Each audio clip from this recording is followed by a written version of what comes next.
भी आप किसी डायरेक्ट सेलिंग कंपनी का चुनाव करते हैं, 4 चीजें उसमें होना बहुत अनिवार्य है। तो पहला नियम यह है, आपकी कंपनी का प्रोडक्ट इतना शानदार और उसका रिजल्ट इतना अच्छा होना चाहिए कि अगर कोई इंसान आपका प्रोडक्ट यूज कर लेता है तो दोबारा से आपको ढूंढता हुआ वो प्रोडक्ट लेने के लिए आए। इसी में पॉइंट नंबर 2, जो प्रोडक्ट आप बेच रहे हो वो सिर्फ और सिर्फ आपके पास होना चाहिए।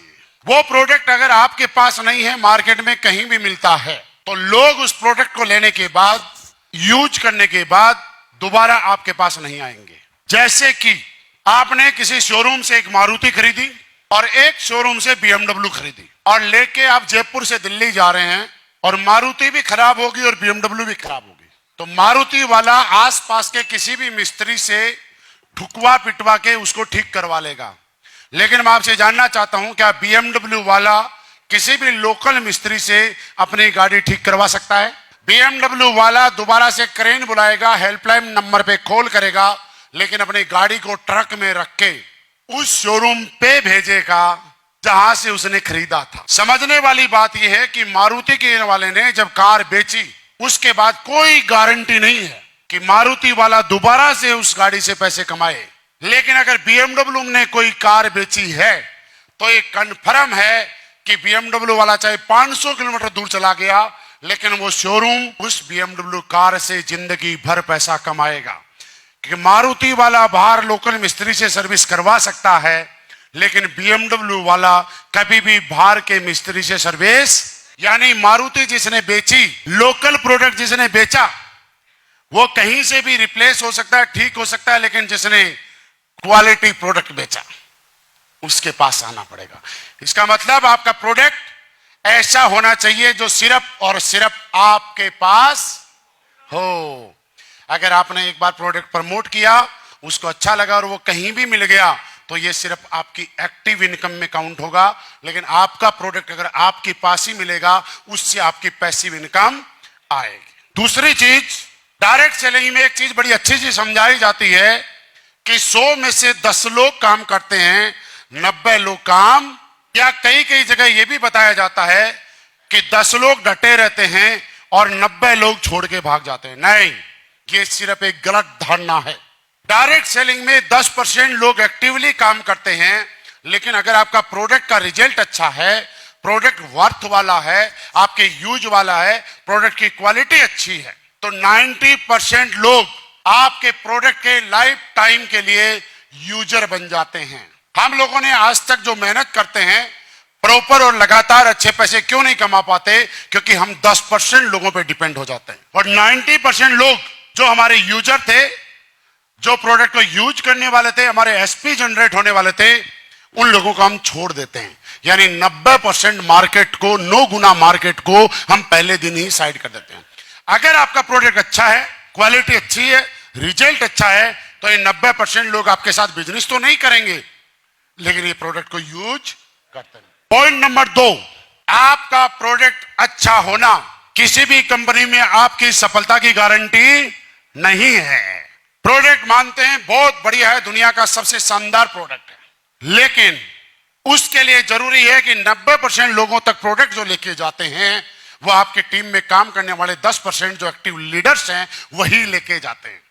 अगर 10% लोगों को प्रॉपर पैसा ही नहीं मिलेगा, फॉर एग्जांपल BMW की गाड़ी 60 लाख रुपए की है और शोरूम वाले को एक कार बेचने पे सिर्फ 1 लाख रुपए का प्रॉफिट मिलता है, तो क्या BMW का शोरूम चल पाएगा? क्योंकि BMW शोरूम, उसका स्टैंडर्ड अलग है, उसके अंदर स्टाफ की सैलरी की रेंज अलग है, उसके खर्चे इतने ज्यादा हैं कि कम से कम भी अगर हम बात करें तो एक BMW 5 से 7 लाख रुपए अगर शोरूम मालिक को प्रॉफिट नहीं देगी तो शोरूम वाला सर्वाइव नहीं कर पाएगा।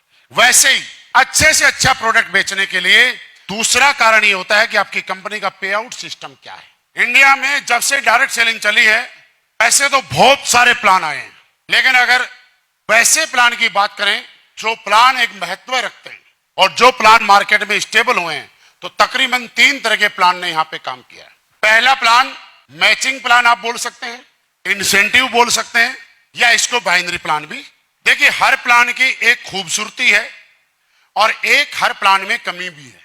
खूबसूरती यह है बाइनरी प्लान की, मैचिंग प्लान की, कि आप जब काम करते हैं तो हर वीक आपको कुछ न कुछ पैसा आता रहता है, हर वीक आपका खर्चा चलता रहता है।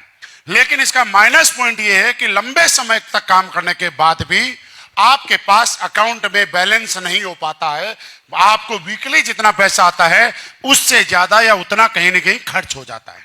दूसरा प्लान जो पुराने टाइम से कुछ कंपनी थी जिन्होंने चलाया था और लंबे टाइम चला भी था, उस प्लान का नाम होता था लेवल प्लान, बोनस प्लान।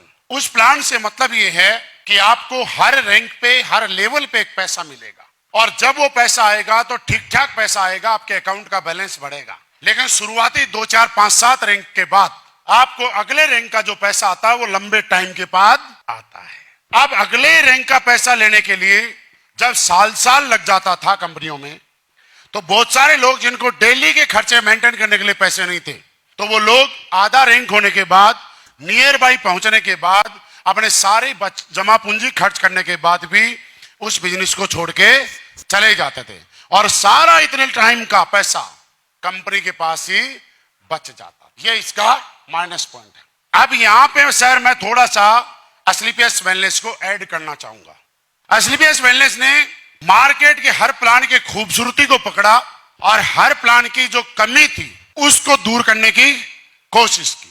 हमने यहाँ पे मैचिंग प्लान, इंसेंटिव प्लान इसलिए रखा कि आपको मार्केट में जाने के लिए, सरवाइव करने के लिए इस पैसे की जरूरत है। और हमने बोनस प्लान इसलिए रखा कि आप जब एक रैंक पे आते हैं और इकट्ठा पैसा आता है तो आपके पास एक सेविंग का, और आप किसी भी जरूरत के लिए कुछ भी खरीदना चाहते हैं, अपने परिवार में देना चाहते हैं, तो उसके लिए हमने बोनस प्लान भी रखा। आप इस प्लान को ध्यान से देखेंगे तो इसमें पहली बात यह है कि आपके मैचिंग प्लान में जो कमी थी वो आपका बोनस प्लान दूर कर रहा है, और जो आपके बोनस प्लान में कमी थी लेवल प्लान में, वो आपका मैचिंग या इंसेंटिव प्लान दूर कर रहा है। यानी दोनों प्लान एक दूसरे की कमी को दूर कर रहे हैं।